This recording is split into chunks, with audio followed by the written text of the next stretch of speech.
నరేంద్ర మోడీ 10 ఏళ్ల నుంచి మనం చూడలేదా? నరేంద్ర మోడీ కదా ప్రధానమంత్రి. మనం పండించిన ఒడ్లు కొన్నాడా, కందులు కొన్నాడా, పసుపు కొన్నాడా, సోయాబీన్ కొన్నాడా, పత్తి కొన్నాడా, మిర్చి కొన్నాడా, మొక్కజొన్నలు కొన్నాడా? ఏం కొన్నాడు మనం పండించిన పంట నరేంద్ర మోడీ? ఏం కొనకపోను రైతు వ్యతిరేక నల్ల చట్టాలు తెలిసి అదాని అంబానీలకు అమెజాన్లకు దేశాన్ని 70 కోట్ల రైతులను తాకట్టు పెడుతుంటే లక్షలాది మంది రైతులు ఢిల్లీలో ధర్నా చేస్తే తుపాకీ తూటాలతో కాల్చి చంపినాడు నరేంద్ర మోడీ. ఇవాళ మన ప్రభుత్వాన్ని వడగొడతా అంటుండు, మన రైతులను ఆదుకున్నాడా? ఒక్కసారి ఆలోచన చేయండి. ఇవాళ సందెట్ల సడేమియాలాక బీజేపీ ఒకటి బయలుదేరాడు మాకోసారి ఈయనని. ఏందా మీకోసారి ఇయ్యనికే?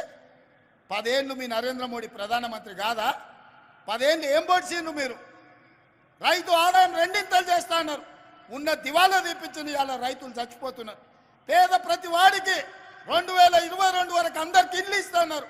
ఇవాళ ఇండ్లు లేక గుడిసెలలో బతుకుతున్నారు.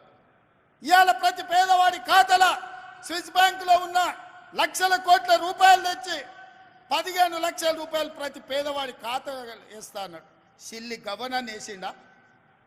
ఏ మాట చెప్పి ఏ మాట నిలబెట్టుకున్నాడు నరేంద్ర మోడీ? సంవత్సరానికి 2 కోట్ల ఉద్యోగాలు ఇస్తా అన్నాడు. 10 ఏళ్ళు అయింది, 20 కోట్ల ఉద్యోగాలు ఇవ్వాలి. ఒకవేళ 20 కోట్ల ఉద్యోగాలు నరేంద్ర మోడీ ఇస్తే నా తెలంగాణకు 70 లక్షల ఉద్యోగాలు వస్తాయి. 30 లక్షల మంది నిరుద్యోగ యువకులు నమోదు చేయించుకొని రోడ్ల మీద తిరుగుతున్నారు. ఒక్కనికన్నా ఉద్యోగం ఇచ్చిండా నరేంద్ర మోడీ? ఇవాళ అమిత్ షా వచ్చిండంట. ఏం చేస్తావా తెలంగాణను? దోపిడీ చేస్తావా? తెలంగాణలో నీకు ఓట్లు వేయాలన్నా ఏంటి చేయాలి? పార్లమెంట్లో మీ నరేంద్ర మోడీ తలుపులు మూసి తెలంగాణ ఇచ్చింది సోనియమ్మ అన్నాడు.